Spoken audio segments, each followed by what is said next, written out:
Hello and welcome. It's Smileyblue Podcast number 9. We've got to 9. We might even get to 10. That'd be quite impressive. I'm GMT as usual, hosting, preparing, training, the triple threat.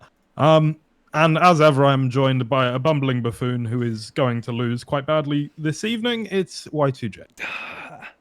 Yes, absolutely not going to lose, but I'm here on my own Twitch channel with we've got a bit of a ghetto set up, so if anyone's watching this live or watching the VOD later on, sorry the cams look a bit dodgy, but Phaze's cam broke, promEUs doesn't have one, and I can't be bothered to line it all up. But here we go. And hello Joel, how are you? Yeah, I'm alright, mate. Not too bad. I'm excited. I'm energized. I'm feeling focused. Good. And especially, I gotta say, I feel really, what's the word? Contemptuous. I have psyched myself up to actually dislike you. And I think that's going to be of great benefit to me. Good to know. Yeah. Mutual, mate. Yeah, great. As ever, the EU Pro, everyone's scared of its Phaze. Hey, what's happening? You know what's I know what's happening. I can't wait. Oh, But yeah. you guys can't wait either. After well, we got to talk about maps, Phaze. Smileyblue. Maps, all right? Yeah. promEUs, you've made a lot of them. Oh no. I think you're one of the most important people in Diabotical. What do you reckon?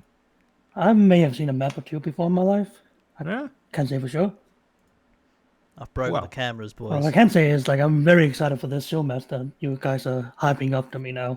Oh, mate, it's going to be shite. But 35 gifted subs on the line. We'll get to that, though. We're gonna talk about some stuff first for maybe an hour and a bit. And what we're going to talk about first is promEUs, your personal history in arena FPS and mapping. That's what I've got written down. So where did you start? When did you become a mapper? I mean, it's one of those things where it's I wouldn't really define myself as a mapper or a level designer unless I'm doing it full time. Otherwise, it's more of a hobby. But it's really just something I spent an entire summer got into it accidentally. Always liked drawing and always liked doing creative stuff. So when I ended up playing Reflex I can't even remember how I discovered Reflex at this point. But eventually I got kind of bored with the game that was there at the point. And I had a lot of free time in my head. And they had an editor as well. So that's kind of I tried making a map, got a decent amount of attention from that, which felt nice. And then, just kept doing it for a while. Are you a bit of an artist in your personal life, promEUs? Do you do art in your personal life? You said you like drawing. Yeah. Actually, it's kind of like mapping has entirely replaced it. Oh, yeah. I used to draw a lot actually, and it's kind of just been substituted as a creative outlet, I would say. Yeah, I think sorry, Joe. I was going to say that kind of happens with, my girlfriend, for example, is great at drawing, great at other arts as well, painting, drawing. But now she's learning to be a tattoo artist. So now, anytime she's drawing, it's a waste if she just draws a picture. She's drawing, she's doing tattoo art that she wants to, actually do, later on in life and stuff. So I can totally see that, and I've seen that firsthand with my girlfriend. Literally, she'll only draw stuff she wants to tattoo on people now, and it's completely replaced what she used to love doing growing up and stuff. I think it happens a lot. I think it's if you're a very creatively motivated person, I think whatever you do creatively and you get really into, it's you will spend all of your creativity, all your energy on that. And it's very hard to actually go now for me, because I have tried sitting down and drawing again, and it's I ended up just thinking about maps I want to do now. Or actually, last time I started drawing, I ended up with a sketch for a Counter-Strike map, which I haven't done or made, but it's on paper. That's cool, man. Love that. So let's go back to those halcyon days in Reflex promEUs. You start mapping. Do you remember your first map? Is that something that I'm going to be aware of, or was it terrible? My very first map in Reflex would have been a reskin of DM6, which is probably where a lot of people start. Campgrounds DM6? Yeah. Or Quake World DM6? Campgrounds DM6. It was an extended version, one of those horrible Canarino versions of it. I remember. Spent like it was like my way to learn the editor.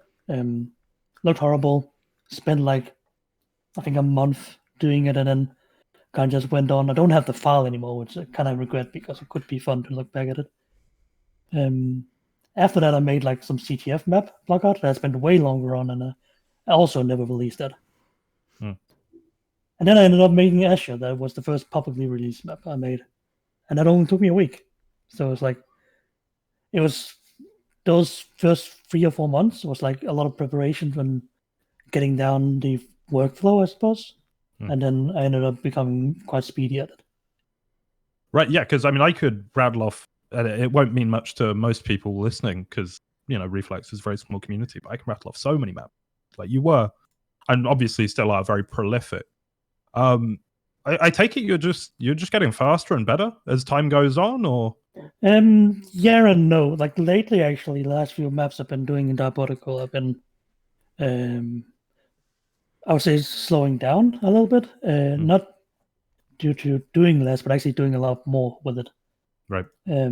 It's just trying to make maps more coherent within their own visual themes, and like trying to establish some like quality bar on all levels. So like some may have noticed that some maps now in Diabotical have more audio going on for it, like ambience and that kind of stuff. Trying to tap into that, and I've never done anything audio wise before, so that's all new territory for me. But that's what we got Phaze here for. Yeah, he's our a Foley machine. Yeah, he's what's the film series? Star Wars. Police Academy. Oh, where the Star guy Wars. I made it just sound named like a Darth film. Vader. But dude, Police Academy, I loved it, especially Mr. Z. Yeah, that's Phaze. So like Reflex was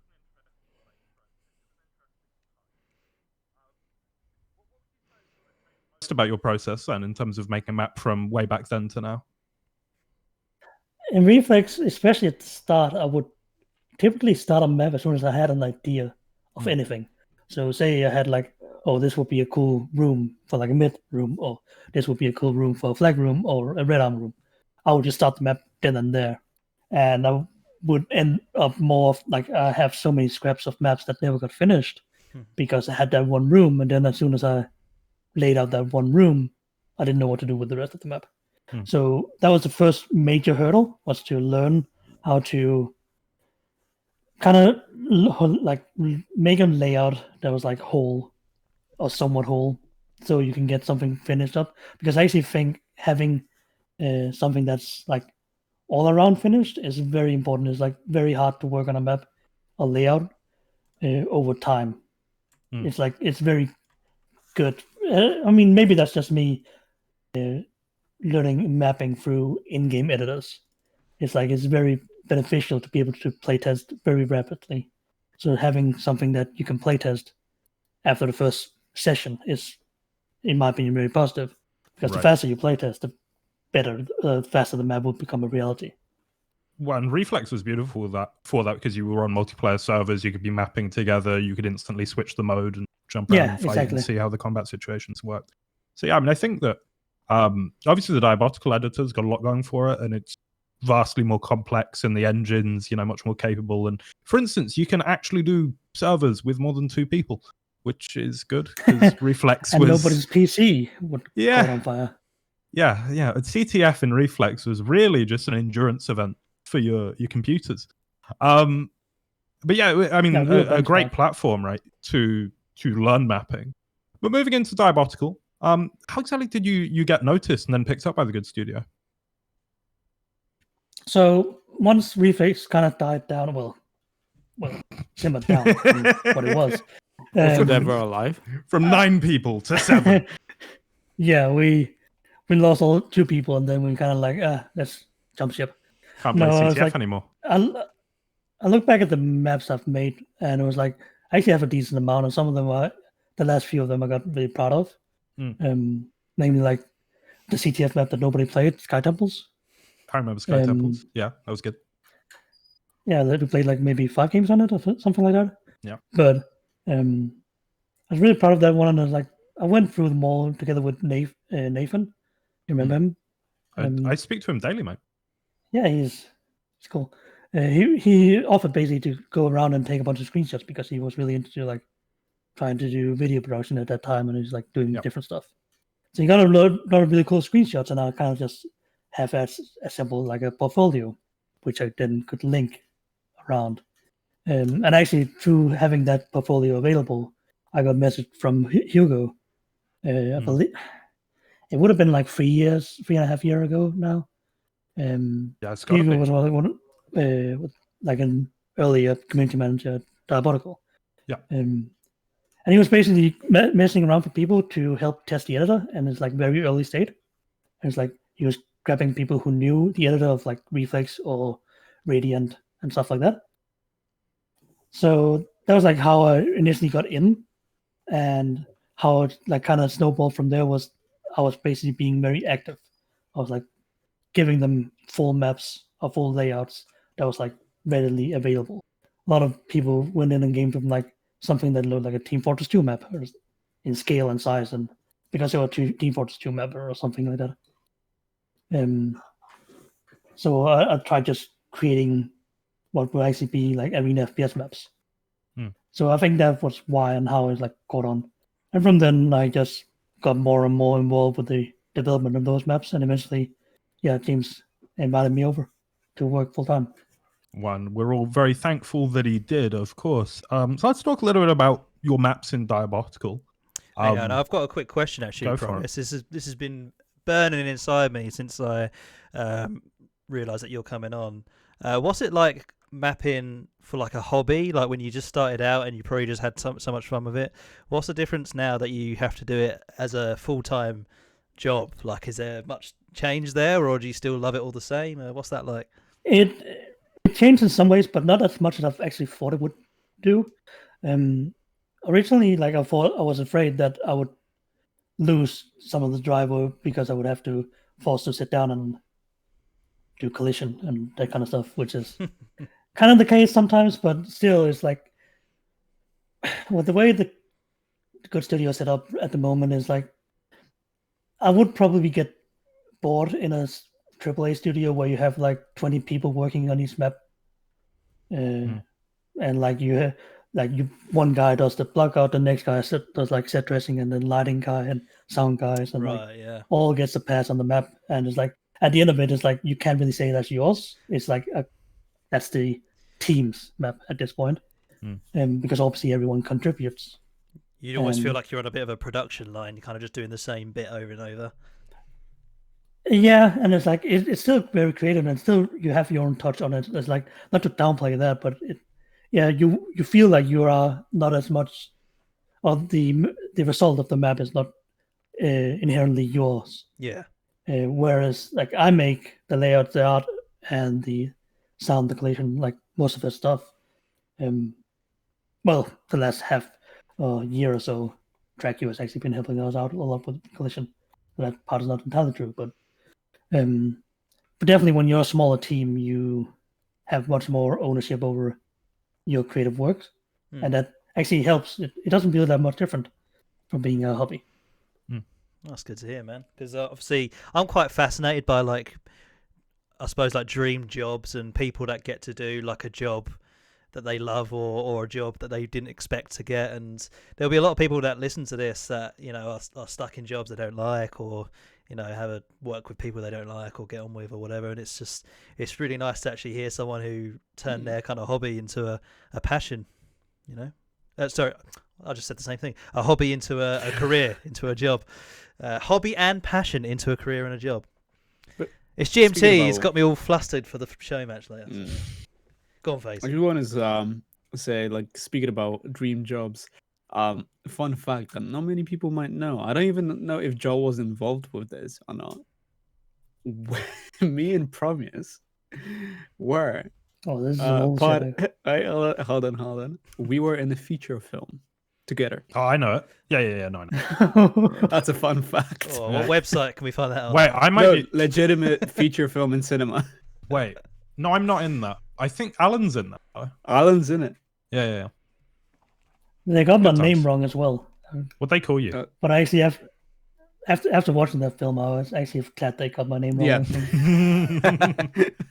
I mean, I do not know. Like, obviously, the rest of the film is trash, but who thought having 30 minutes of actual reflex gameplay was a good idea? I mean, come on. I don't know, man. I was insane. But That was a good time, though. It was fun to record. It was interesting that I time. think it was Entic working on recording stuff, right? Yeah. Entic, Kovac helped as well, I think. Yeah. Nathan, no, he wasn't involved. I was trying to think of a really immature, like porn parody name of a film that you guys would all be in. Tim Come Land. I don't know. Anyway, carry on, Joe. Don't worry, he'll get you back after this podcast. Sure, he will. Yeah. All right, Premise, let's talk about some of your maps in Diabotical. We're going to start. Which one are you most proud of? Oh, actually, I mean, If you say Frontier, I'm hanging up.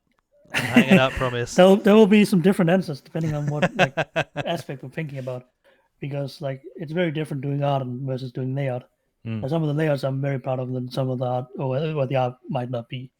And actually, which is a bit of a cop-out answer, is like I think the most recent one, the Macguffin map that I'm working on right now, obviously is not like been played to death like some of the other Macguffin maps, so kind of hard to tell whether or not it will last. But at this time, I really like how it's looking, both visually and I think the layout is like very cool and interesting. So as a whole, I think that's my favorite map so far. I think that's always good if, the newest one is what you're most proud of. Let's talk a little bit about the dual maps, of course, of the competitive pool, the 5 maps you've made 3. Yeah. I mean, obviously, like me and Phaze more, more so than me, have been around testing these maps for a long, long time. Changed. How similar, are they? Okay, do they retain after all these years sort of the spirit that you first made them with, or do you think they are so far apart from what they started as that it's sort of not recognizable? I think Bioplan and Casper are both very much the same. Yeah. I think Casper has changed a lot, but I think the overall spirit of it being a very vertical free atrium room map is like that whole thing has stayed, and the general locations have stayed. But some of the connections have changed and shifted around a lot. I think actually Frontier, but it's hard to say Frontier really, because obviously since the game has been out, it's stayed mostly the same. But the very first version of Frontier was very different. That whole back room behind the Mega and that whole area did not exist at all. The Red Armor room was shifted completely different. And like the map was like kind of like a U shape without any proper connections. Like the first version of it was like it actually it obviously changed for the better because that version didn't work. Dude, that map tilted me so much. TimCon 7, Good Studio was nice enough to give us like $1,000 to play for. And if you thought Frontier was a pincer heavy map now, oh dear, back then, it was like the only gun that mattered. Actually, I do want to talk about Frontier a little bit more because it is one of the more polarizing. What do you think about it today? Like, do you think it has a place? Because it is, in a lot of people's mind, like a very aim-heavy map. It's, I don't know, it's very polarizing. People love it or hate it. It's one of those maps where I think we had some plans of some thoughts about it, and all thoughts regarding dual maps from my end has been kind of put aside because I've been prioritizing some of the team maps because we realized Macguffin is really cool, but we don't have enough maps, so let's get on that. But eventually I do want to come back to some of the dual maps and maybe look at them and see if we can make something better of them. Because I think Frontier is definitely one of the first maps, probably the first map I would touch. And that's mostly one thing that I get a lot of complaints about is the terrain, and obviously that needs better collisioning, but that's like a minor thing.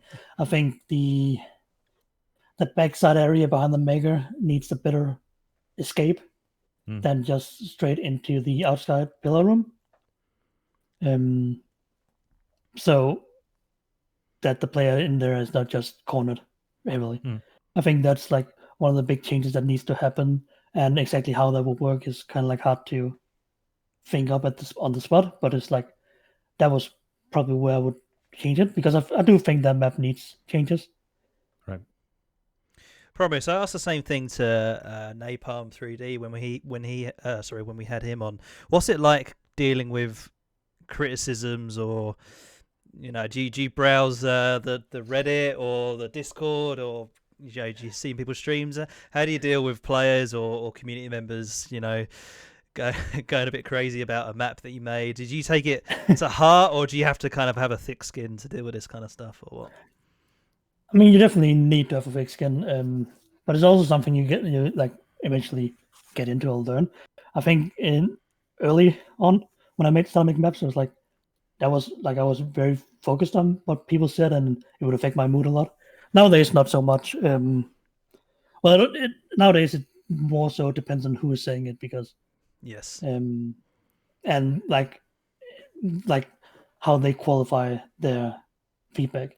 Because if someone plays a map a lot and they come to the conclusion that it's heavily flawed or doesn't need, like, something is wrong at a fundamental level, then it's like very disheartening, or like because then like obviously okay, there is actually something to it, and actually warrants other rework or making a new map, something like that. But no, it doesn't affect me like personally that much anymore. I don't know actually what happened to that. It kind of just went away over time, I guess. I'm wondering, like, because obviously in Reflex there was only the community, but now there are sort of authority figures behind you in Diabotical. So Right. if you've got that affirmation and that support, right, of the likes of James, of whoever else, I don't know, in-house, surely, that's quite gratifying in its own way. Yeah, that's probably partly of it, and I think probably also has something to do with how many maps you just have on your build. Eventually, like I would say up to this point, like I'm like 50 plus maps at this point. It's like if any one of my maps are like heavily disliked, or like it doesn't really, like, it's hard to be effective when you have that many maps and some of them are great, some of them are not.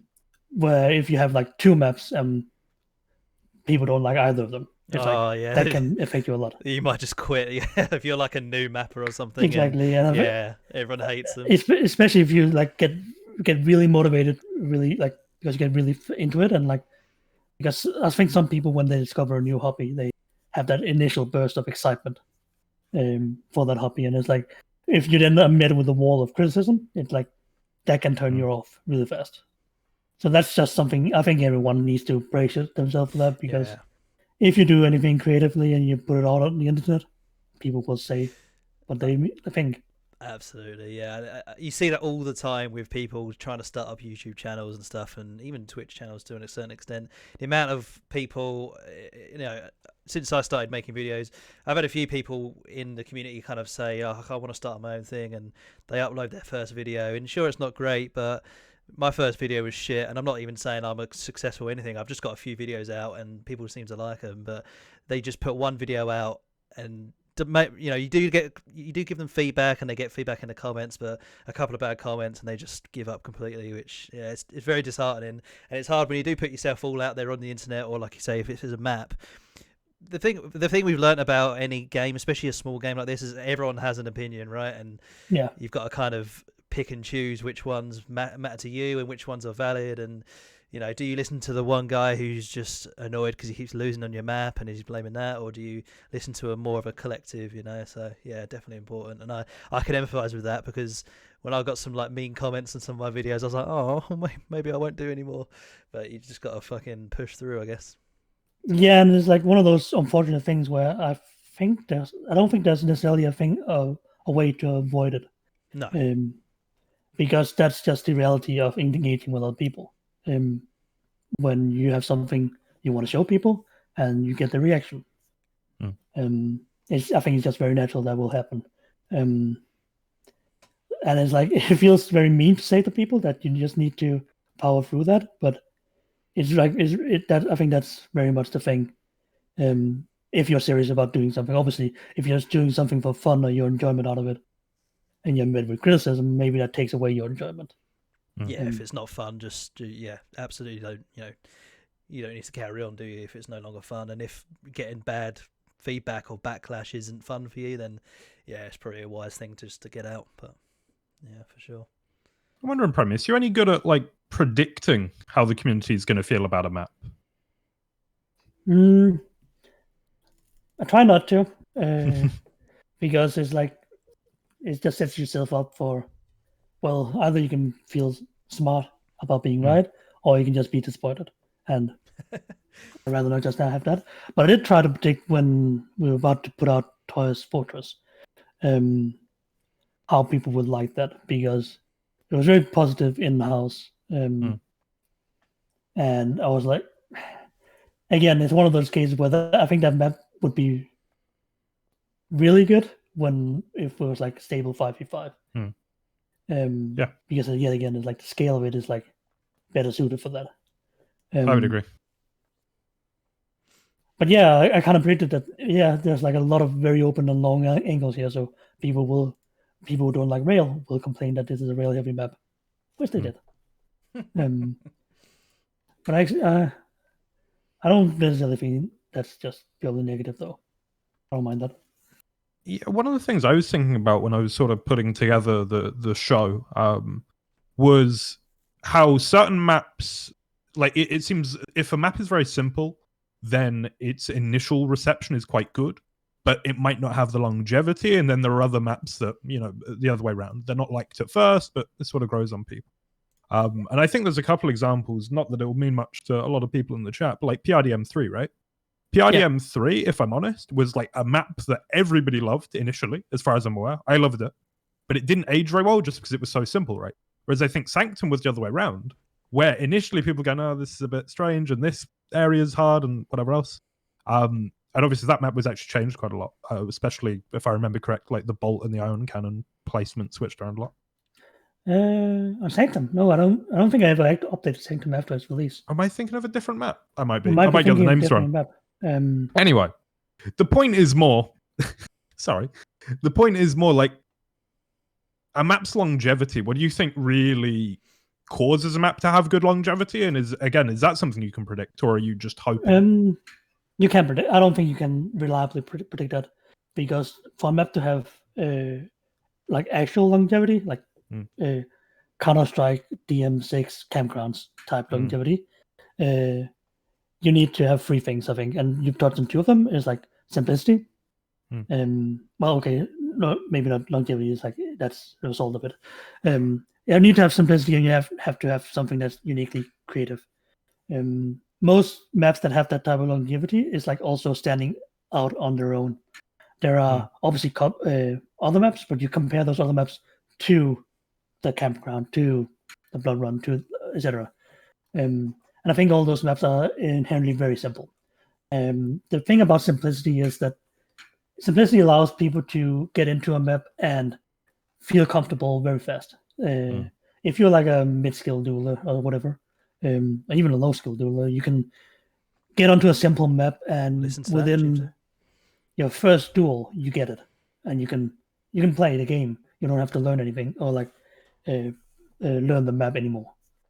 So I think that's why people give it, like, it gets good feedback early on, or good reception.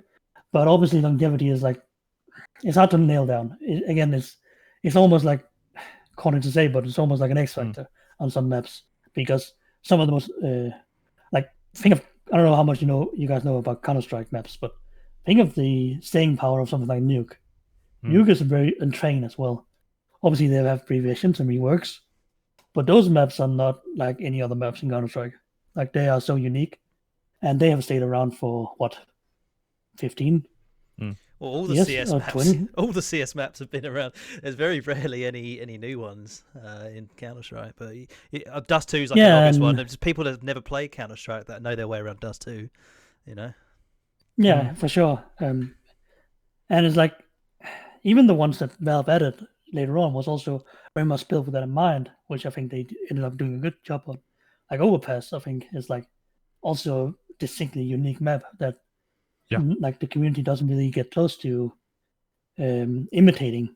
It's like I think nailing something that's a very unique concept. It's like, and also having it be simplicity enough so people feel comfortable on it early on is the key to having a map that actually has longevity. And this is the thing. This is actually why I think having a map pool that somewhat like it would be a failure of a map pool if someone liked every map for their style, right? Which is why the current balance is good. Like a lot of people don't like Frontier. I quite like Frontier, and I like because it rewards a completely different skill set. And that's sort of the beauty of arena FPS in a lot of ways for me is like this multifaceted nature of the competition. Like there are so many skills you need. You need movement, you need timing, you need weapons, blah blah blah blah blah. Right? I mean, I don't think there's an example of any map in any game ever that has appealed to everyone and everyone likes it. Exactly right, and that's a good thing. And I think the current dual pool does a very good job of that. Like we have the what I would call like we have a map of each type almost. Like they're very distinct from each other. They all place quite differently. I would say like the most similar and maybe like Skybreak and Bioplan. Hugely different. What do you think of like the current dual pool? And we'll talk about the other modes after this. Of the current dual pool, which ones do you think are going to last? It's hard to say. The dual pool is like kind of hard to talk about when it comes to longevity because some of the dual maps, like Bioplan, was made 4 years ago, initially, and it's like obviously it had a lot of changes, but it has also been built at a time where Diabotical was completely different, completely different balance and such. But if I were to, I think Bioplan is one because it's like a very distinctly unique map. I think. I think the Bioplan is one of the maps that feels Diabolical. Regrettably, I think Casper is like I really like Casper, but I also think in some regards it feels like old school arena is fair yet again. But yeah, initially when the game was close to coming out, I would have been thinking that Casper would have been the one that would have the longest staying power. But I think actually that Bioplan at this point. Bioplan's like the first map I ever saw when I learned about this game, and as such, when I got my hands on the stress test, that was the first map I loaded up and just jumped around because I'd seen it in like I think like the TimCon duel tournament. And I think there's also a video out there of like DDK and someone else playing on it with Too Good and Vu casting it, and that was on Bioplant. As soon as I saw Bioplant, just kept popping up over and over again, and as such, it's like one of my favorite maps to play because I just associate it in my head now with Diabotical. And I know Phaze is a big Bioplant fan as well, and I don't know if that was the same for you, Phaze.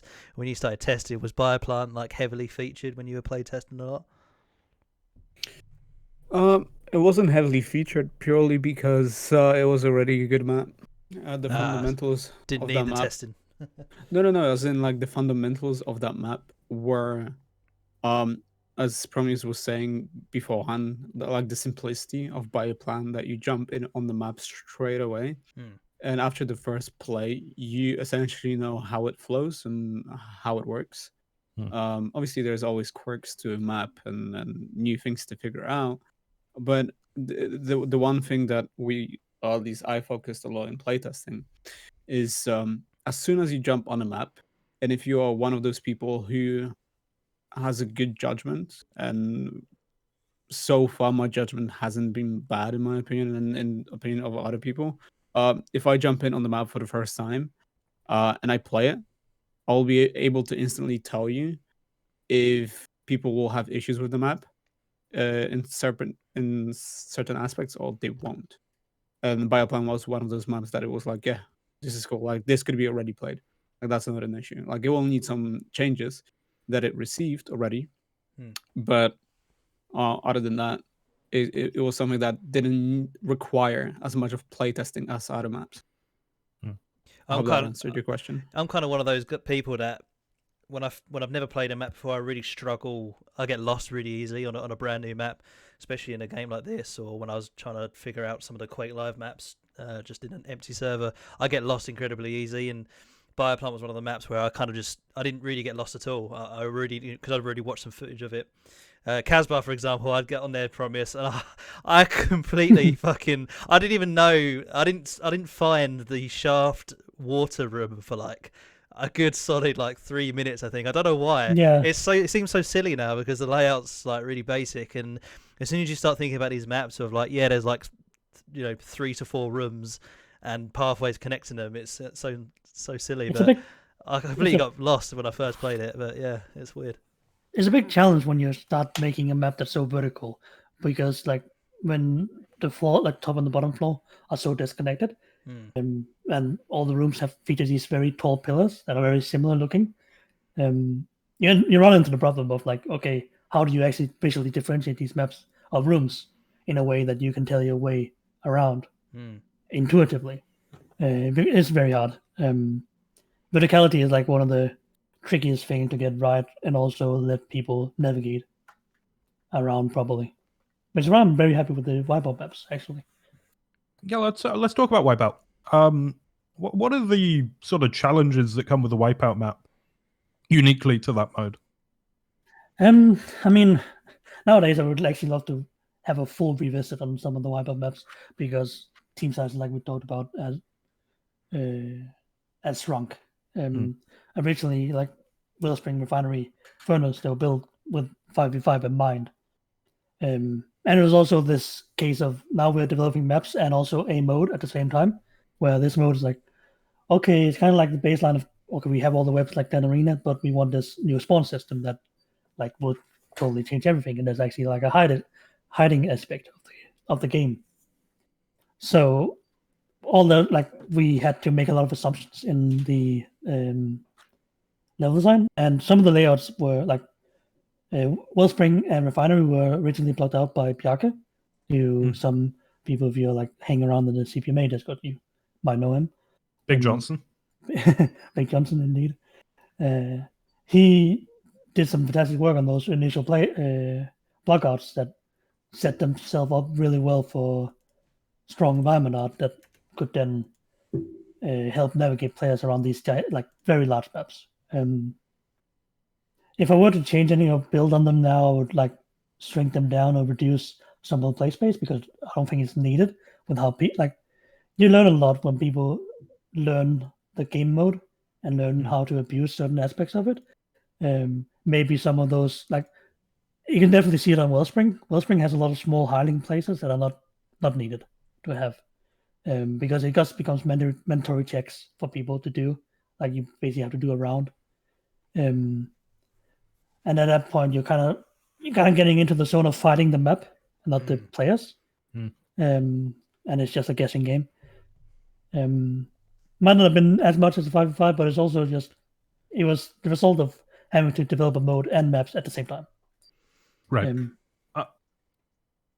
Well, and also with other modes, you get to play around with item placement and weapon placement, and you don't have that luxury in Wipeout. So I don't know. On the one hand, it's sort of more open because everyone's always got access to all the guns. You don't need to worry about a room being super oppressive in one way as much, I guess.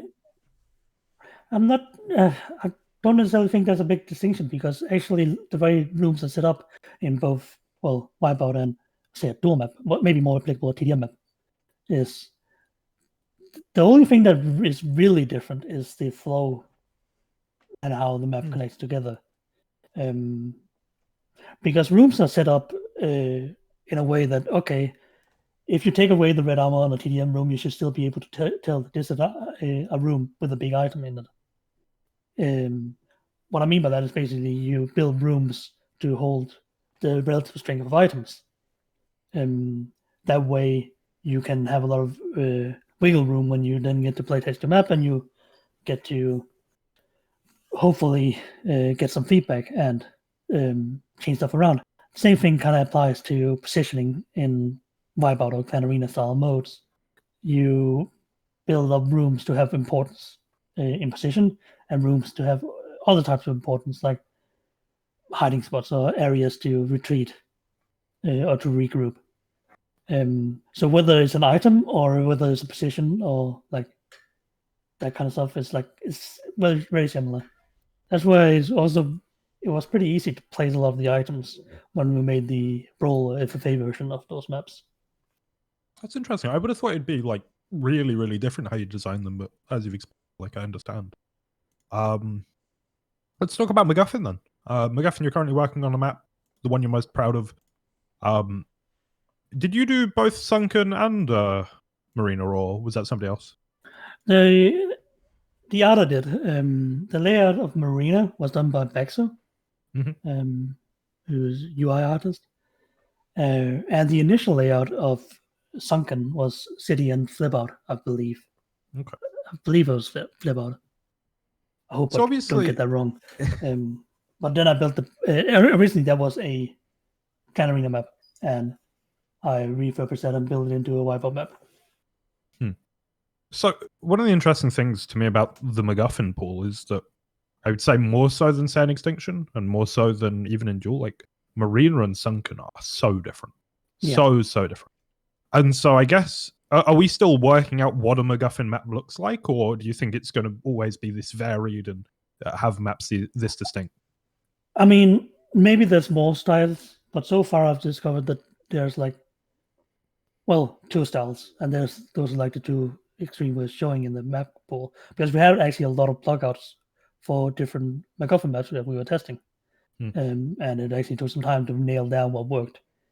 And I think it's very like, I would like kind of name Marina as like the highway style map, where you run through the map very fast, like it's like go time all the time. You have to go fast and you have to get to the other point, and whatever route you're doing, you're committing to that route.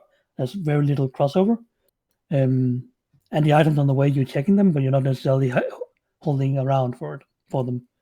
Where I think Sunken is a bit not necessarily slower pace, because there's not as much of a pace, more than a routing, like how you're routing around the map and getting around. Where I think Sunken, because of the way the mid is set up, you get a lot of cutoffs. You get a lot of you can cut an enemy off, or you change your route very fast. So I think that's like the 2 different styles showing themselves. There might be a third one that I'm not unaware of at the moment.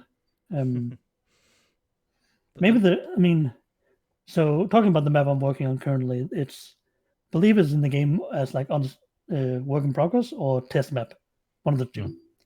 And it's kind of close to Sunken in how it's like laid out, but it has some unique aspect to it, like how the power up is not where the Macguffin is. It's like completely separate rooms, because the Macguffin is placed in a position where you have to team fight there once in a round. That's only the start of the round, unless it's obviously laid on the floor enough to be returned to the initial Macguffin point. And that basically creates up more different scenarios for team fights to happen, where you hopefully see more variance in gameplay. That's my hope, at least. I love So that. maybe that's a third style. Yeah, I love that we have these different styles, because even though like Marina is clearly the most voted in like pub games and stuff, but when you get to the tournament time, like, you know, watching even like Phaze's team, watching you guys pick Sunken quite frequently, and 2Z picking Sunken, it's almost like a bit of a specialist map kind of. The big boy map. Yeah, it's like a grown up Macguffin map. You know, it's interesting to see the different styles. It's definitely one of those maps where, depending on your team composition and depending on the enemy that you play, you definitely want to be avoiding maps like Marina if you play against people that can hit well.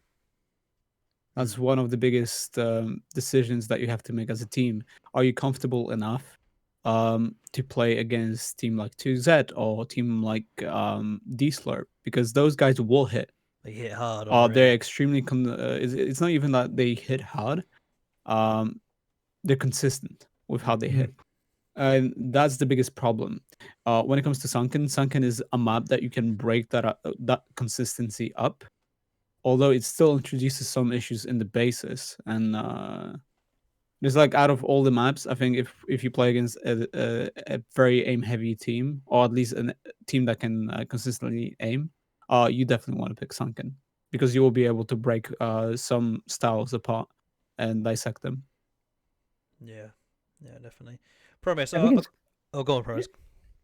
I think when it comes to Sunken, I think it comes down to you having time and space through the middle to actually control the items somewhat a bit more.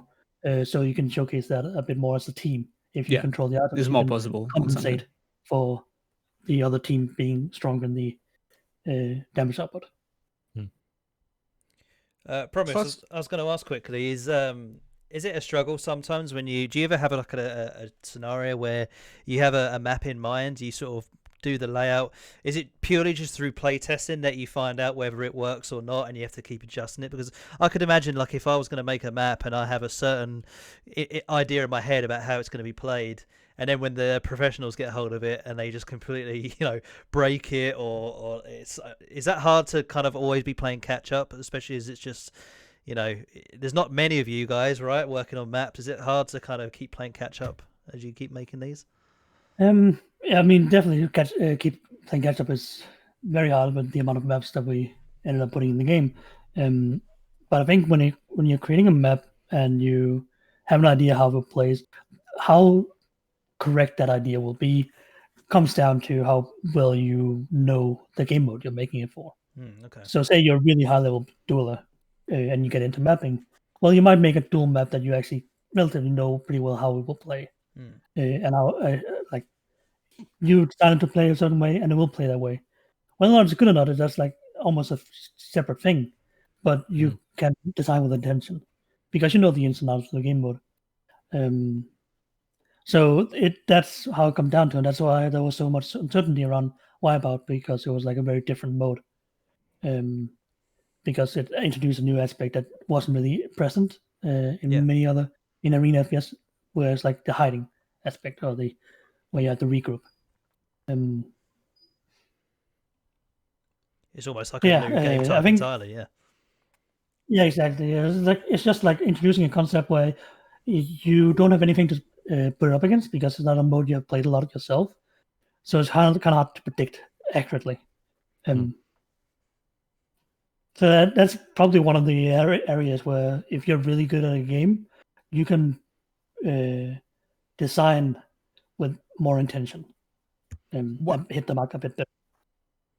So when I was thinking of what to ask you, I sort of realized that designing TDM or extinction maps would be, like, at least to me, that sounds like it would be the most difficult thing, because it's the game mode where the fewest people in the world can play it competently.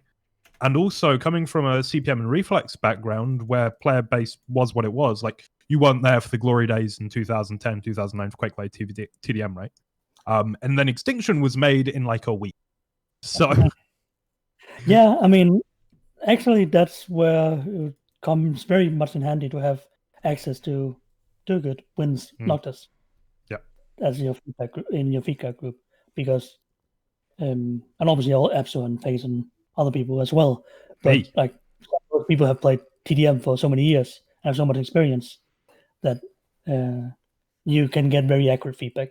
That's why it happened a lot when we were testing TDM maps, that James would just say, do this and do this, and people would change their maps and just do it, because we instill a lot of confidence in the feedback they give.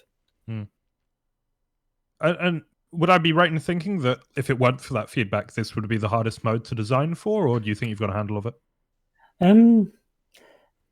I mean, maybe for sure. It's kind of hard to speculate on, but it also helps that you have some a lot of reference you can go look at, because there's like a lot of very distinct TDM maps that you can go look at, and games as well you can go watch to get a reference point. But for sure, like Duel is definitely a mode where it's easier to have a bit more insight yourself. One, because it's very you can just go play it yourself and get like an understanding of Duel to a certain level. It doesn't require there to be a lot of people around, where TDM has not been that popular for a long time. Like you said, you might not even get to a point where you have a solid ground. No TDM.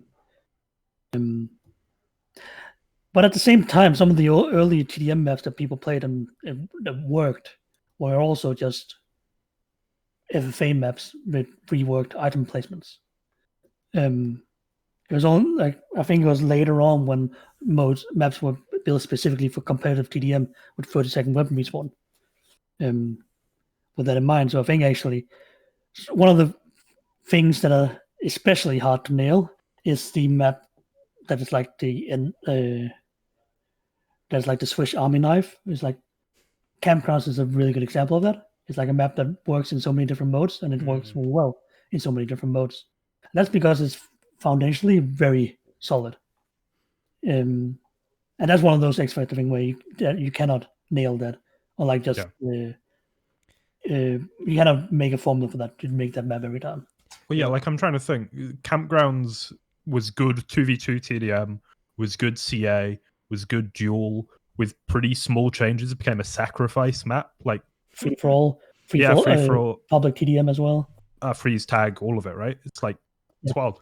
You almost like just fit everything. You're just getting lightning in a bottle with like maps like that, where it just works for. Again, I'll talk about Halo a little bit because you guys have been talking about Reflex, but Halo was my Reflex. All right, there's a couple of maps where you could play fucking anything on them, man, and they'll be great. And in our little Halo community, things like Lockout, Timeless, Midship, Timeless maps. Yeah, Midship was the premier free-for-all map. It was the premier CTF map. It was the premier Oddball was a bit weird on it, but it was a premier Team Slayer map. And these are maps that just like they build up nostalgia as well because they start off so good. And DM6, Blood Run, I'll accept as well. Lightning in a bottle, and it'd be great. I do wonder if however long this game is supported and loved by everyone watching in chat and in the VODs or whatever, what maps will stand those sort of tests of time. But I actually have a question. Enough about Halo before GMT throws up. I've got a question to Phaze and promEUs actually. What was some of the, because one of my favourite examples that I've come to learn is that Perilous started out as a kind of a really large TDM map, and now is still a large map, but it's now a dual map. What are for you guys? What are some of the maps that maybe the community don't know that took really weird changes or started off as one thing and then were completely stripped away and changed? What are some of the maps that maybe people don't know about that are quite interesting? Some interesting facts, maybe. Was that all, Phaze? Actually, if you give me some time to think. Oh, damn it, I was trying to do the same. Well, like I said, Perilous, Abraxas is a good guy. He shows up in chat and we've DM'd a little bit. And like I said, I didn't realise that started out as a TDM map originally. But now obviously with some changes, I never saw the original map, obviously. I saw the one that appeared in a dev stream like ages ago where Too Good was showing that door that it's like a one-way door.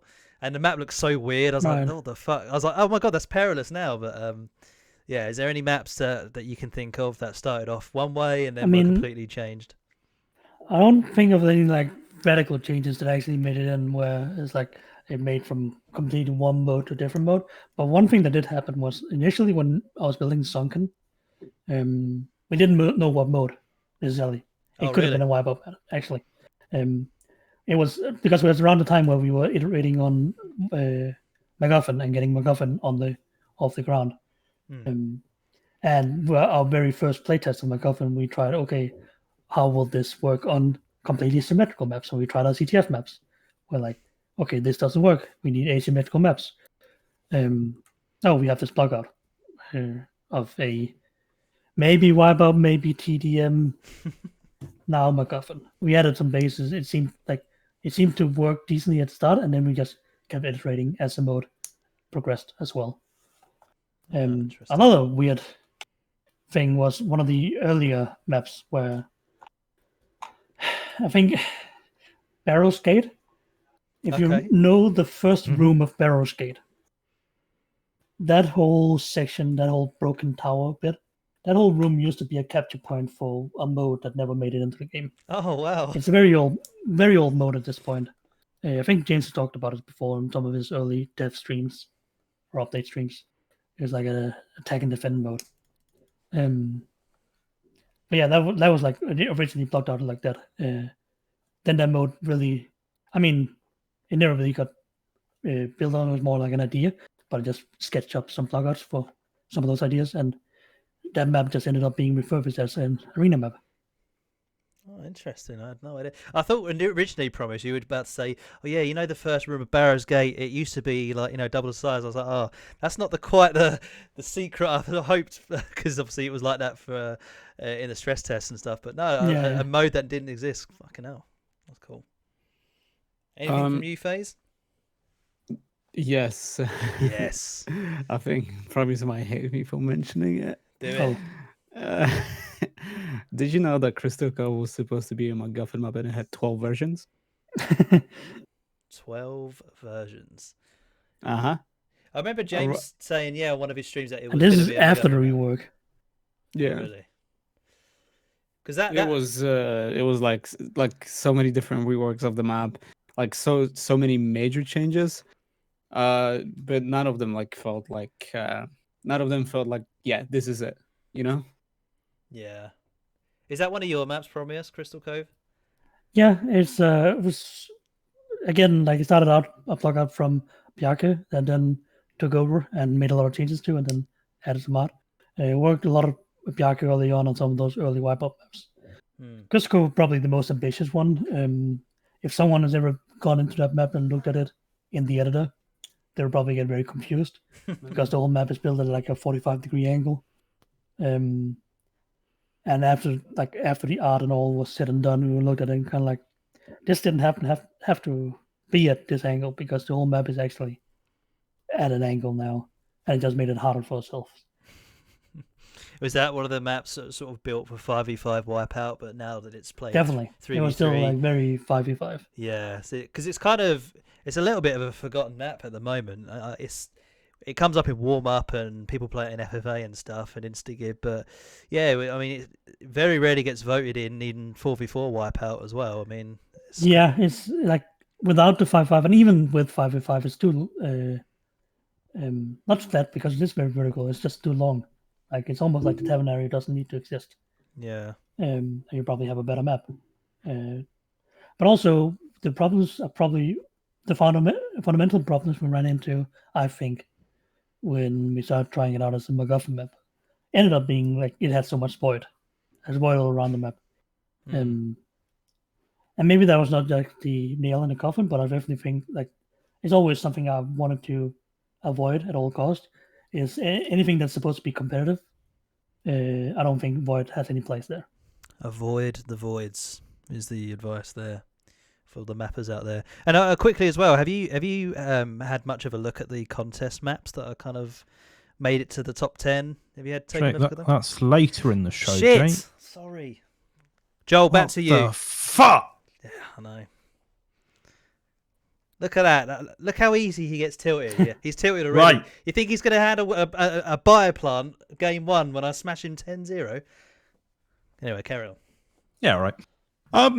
So what do we think of maps going ahead, promEUs? What lessons have been learned and what's going to be different going forward? Is there anything in particular or it's all good? I mean, obviously, like I alluded to, like I almost want to do like a tuck-in on the wipeout maps. Whereas, like, maybe try to make them more, slim them down more to now that we really know how wipeout plays and it can be abused. But the same thing also with duel. But duel is a bit harder, and it's also, I think the duel community is very well served with a lot of the custom content going out now, because this was also the case with Reflex.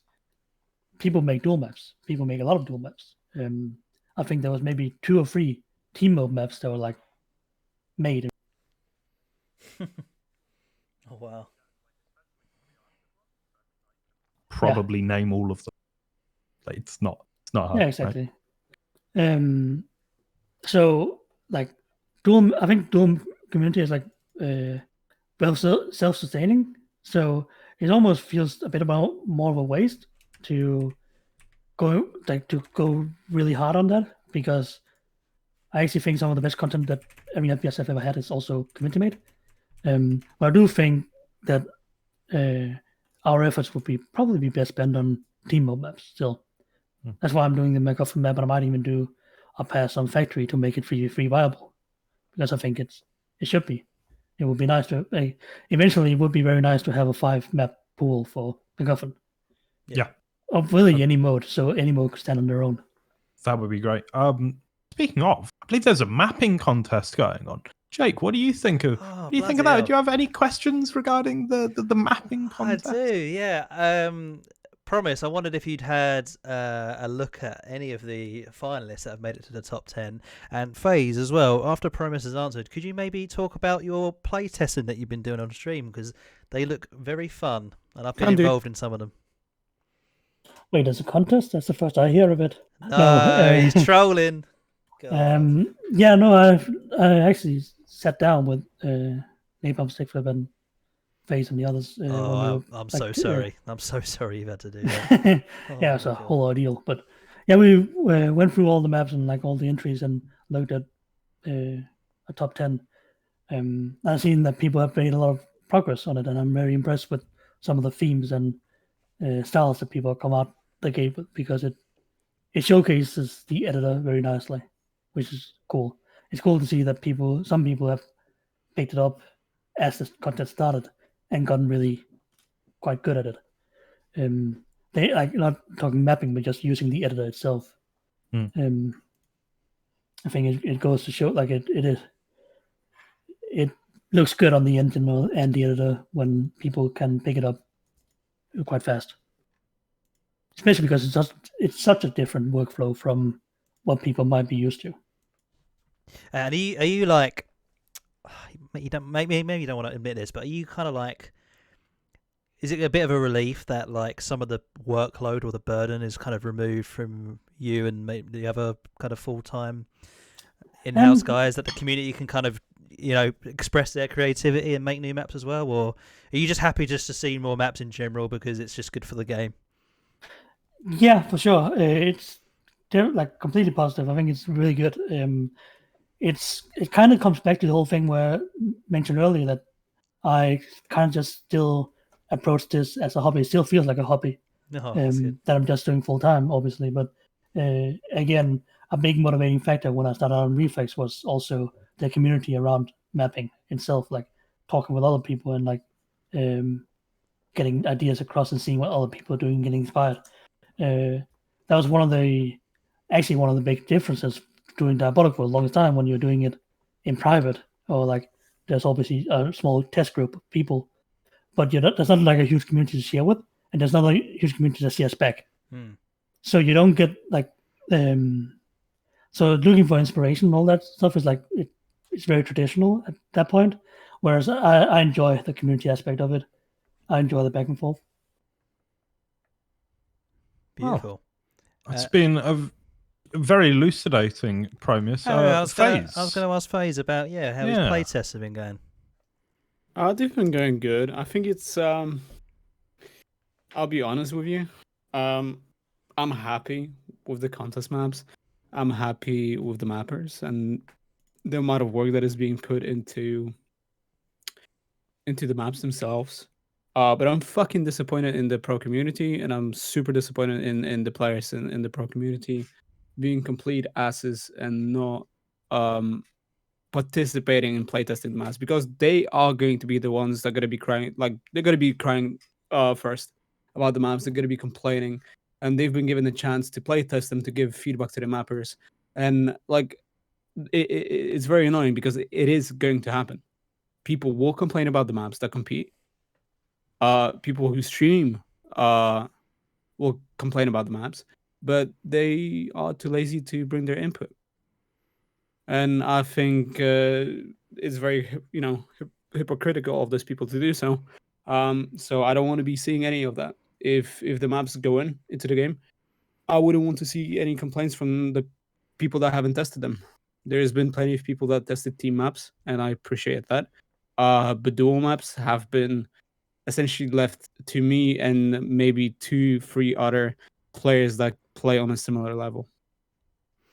That's exactly why I put out a bit of a call to arms last show, because when I found out from, I believe it was Napalm, saying that they're struggling to find anyone willing to come and test these team modes, and I've seen sometimes you guys Phaze have struggled to fill up a lobby, which is a little bit disappointing. I mean, I'm not gonna I think that was really well said, and I think it needed to be said. I mean, at the end of the day, this is going to affect people's ability to make money.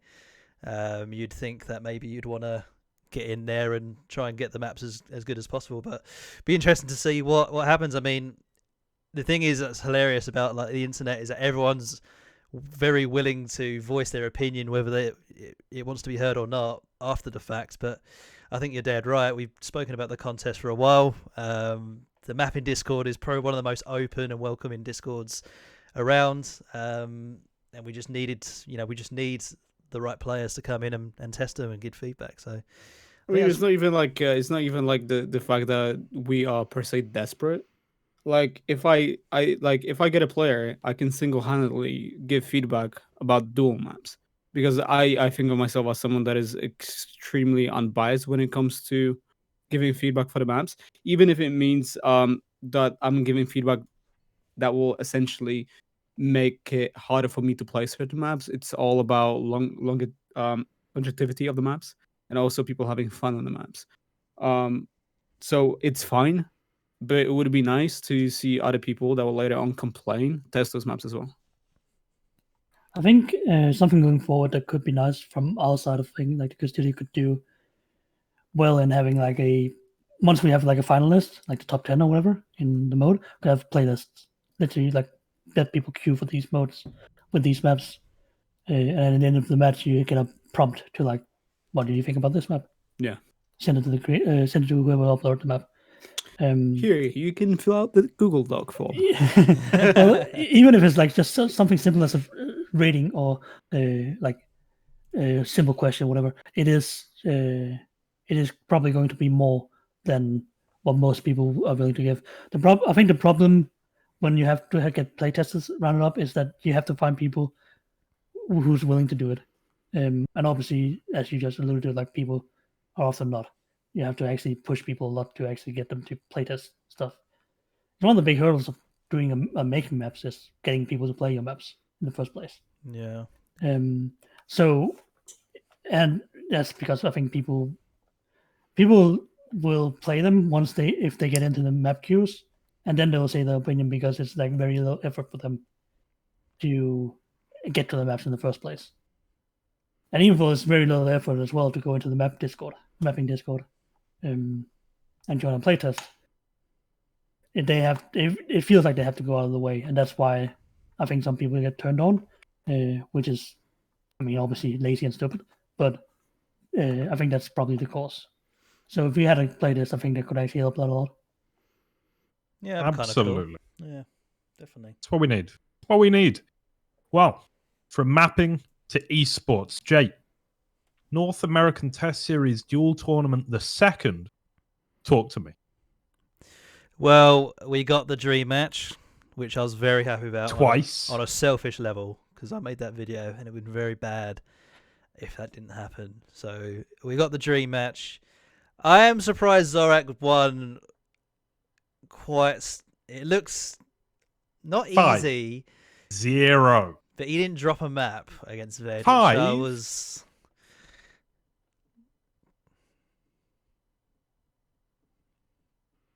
He's muted himself as he said 0. That didn't come out on the feed. That's fantastic. I've said it very quietly. It was to cast it was fantastic. Like, obviously, I did my first cast on the EU teams, which was great. Definitely learned a lot, took some feedback, and hopefully improved. But duel is very much my wheelhouse. So to be asked to come back and do a duel tour, We'll see about that. Yeah, we'll see about that. But to get to come back and cast NA duel, which NA, I think, just based on the personalities that are there and players that I've spoken to and stuff, NA is probably my favorite region in terms of the duel at the moment, just because you get, like I say, you know a lot more about the players.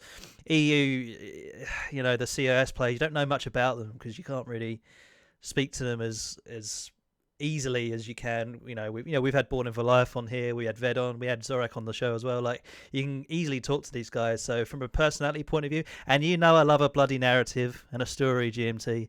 Because you're a child. Because I'm a child, and no room for nuance, is there? Not at all. So yeah, to get to cast DNA duels was fucking great, and I loved every minute of it. And yeah, it was a really good final. As much as it was a 3-0, we had a lot of fun, Joel. That was probably the best Diabotical duel final that's been played so far, I would say. It was very evenly poised, lots of storyline going in, and this time round, the right man won. Did the job and won the event, and he's getting married soon. So bloody good luck to him. So in summation, I think for me, really what needs to be said is that King Chad, Giga Chad, Zorik War, vanquished pathetic Virgin Vedbenik. And that's all we cared to see. It was a great time for everybody. I enjoyed it a lot. And that just about brings us to the end of our show, but we have to do the community roundup because, we're good lads. Saturday, it's 8 p.m. GMT, 9 p.m. CET, or the other way around? No, it's like 8. Girls' House, FTI, $1,000 2v2 arena. I'm casting it. You're casting it, aren't you, Jake? I think I am. I don't know. I'll have to talk to Ash. check that out. Yeah, on Saturday, $1,000 2v2 AIM arena with the likes of Lady D and Scraws and I would imagine is Beth and Texas playing. She will be, right? And Chomper Dash and Chomper, yeah. Got Beth as well. We also got I think Festive Turtles playing in it. Codexa as well. So yeah, it'll be a good show of skill and talent. And there's a lot of money on the line, so that's great to see. Yep. Zen Sport something is what I've got written down here, Jake. You're casting something, aren't you? Yeah, that's not this week though, man. I've just realized. That's not this week? That's the week after. Yeah, they're doing a bunch the week of things. Anyway, Zen Sports, watch out, they're doing lots of stuff. Dual tournament for the new maps. This was talked about in the chat a little bit earlier, so that is going to be on December 12th, which is this coming Saturday. Community map that are in the competition. I'm going to post the Reddit thread into the chat now. And yeah, you can have a look at the Smash GG. Sign up, perhaps, play, all that good stuff. And we've already done the call to action regarding pickup. Mapping contest is coming to a close. All entries, I believe, end by the 15th. And then there's a couple of days of deliberation, and then there might be something exciting coming after that. But there is one thing we need to talk about. The most anticipated match, nay, event I'm cutting the feed. in Diabotical short history. Yours truly versus Y2 Jake, 35 gifted subs and banishment on the line. That's coming up soon on Press OK's channel. So we have to say goodbye to our guests. promEUs, it was lovely having you on. Is there anything you need to shout out or pimp out or whatever else? No, I'll just say thanks for having me, and also be on the lookout for when the new Macguffin map will drop. Have you got a name for that promEUs, that new map yet? It's been working, like the working title has been Ancient. Ancient. But I'm not stuck with it yet. We'll see. It might change. Got you. Yeah, it's in the final stages right now, so it should be out soon. Was considering like staggering releases of new maps for like a big release, like be it a season 2 or like a big patch or whatever. I actually think I don't think actually that has any benefit when the game is community driven like this. I think the game will benefit a lot more if just as things are ready, you push them out. I think that's been a big deal with the 100 patches over 100 days. Yes. It keeps people who are into the game interested. So yeah, that map, look out for it. I'm very happy with it. So. Nice. Beautiful. Phaze, what you got going on, my man? Nothing going on. Just the normal playtesting. Wednesday, Friday. I'm normally streaming around 5-6 p.m. An hour of that, just fun streaming, testing things. After that, we usually do playtests around 7-8 p.m. CET, sometimes 9 p.m. CET, depending. So if you want to catch that, if you want to give some of your input, feel free to do so on my channel at Phaze. That's it. That's the first one. Second one, thank you all so much to the entire community for keeping this game alive and pushing through and just being well, at least the majority of you being gentle with the developers and the team behind the game, and always encouraging them and just supporting the game overall. And the third thing that I want to say, fuck the pro players, just enjoy the game, and yeah. Every pro player is going to be lining up in that mapping Discord now, Phaze, testing the maps, and they're going to be bodying you on all these maps as well. Oh, I don't mind getting bodied, Yeah, you don't especially in duel. Yeah. Agent vs Phaze on all the new maps. But yeah. Cool, are we good, Joel? Jacob, what you got going on? Oh, fuck. Well, in a second, I'm about to beat this man in a best of 5 duel. So that'll be over on Press OKs, which I'm going to raid in a second. Other than that, man, it looks like hopefully I'm involved in the FDI stuff this weekend, and absolutely zero idea if I'll be casting any more official stuff, because usually you get told the day before whether you're doing it or not, but The hour before sometimes. or the hour before. So who knows? I might be back, or you might get James back, or maybe they'll try someone else. Maybe I'm not back. You never know, mate. You know, Yeah. just solo. James might solo cast if he wants. We to live in fear. We save live a in bit of fear money. of that. But guys, I'll be raiding Press OK. Is there anything you want to say, Joel? Don't feel bad for Jake, all right? He had this coming. Oh yeah. Also, I was going to say, you guys need to have some final words. Oh, we're going to do that on Press Go OKs, on. I think. Yeah, I think he's got a on the whole. actual stream. He's got a whole thing set Ah. up. Yeah, We got to do a whole thing. Oh, Also, I got to go alright. to the toilet, like, real bad. We've also got Scrawls casting with Press OK. So Yeah. our LG's sorry shafts need to be absolutely on point. Otherwise, we're both going to come out of this looking very silly. All right. But yeah, Yeah. cool. We'll see you over on Press OK's channel, everyone. Take it easy. See you in a bit. Yep. Peace out.